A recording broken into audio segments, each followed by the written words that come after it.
కృష్ణా జిల్లా Chellapalli police station ఒక్కసారిగా భీకరమైనటువంటి శబ్దంతో దద్దరిల్లిపోయింది.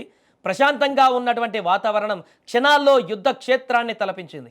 స్టేషన్లో నిల్వ ఉంచిన బాణాసంచా ఒక్కసారిగా పేలిపోవడంతో ఈ భారీ ప్రమాదం చోటు చేసుకుంది.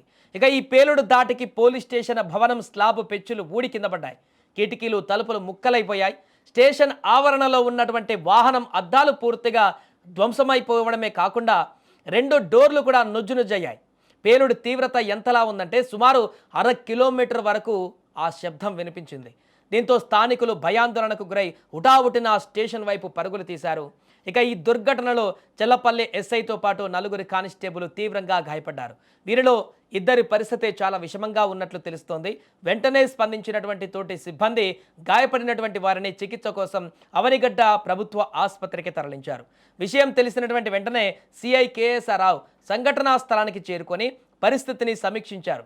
భవనం లోపల జరిగినటువంటి నష్టాన్ని, పేలుడుకు గల కారణాలను ఆయన క్షుణ్ణంగా పరిశీలించారు. అనంతరం ఆసుపత్రికి వెళ్లి చికిత్స పొందుతున్నటువంటి బాధితులను పరామర్శించి వారికి వైద్యం అందుతున్నటువంటి వైద్య సేవలను కూడా అడిగి తెలుసుకున్నారు.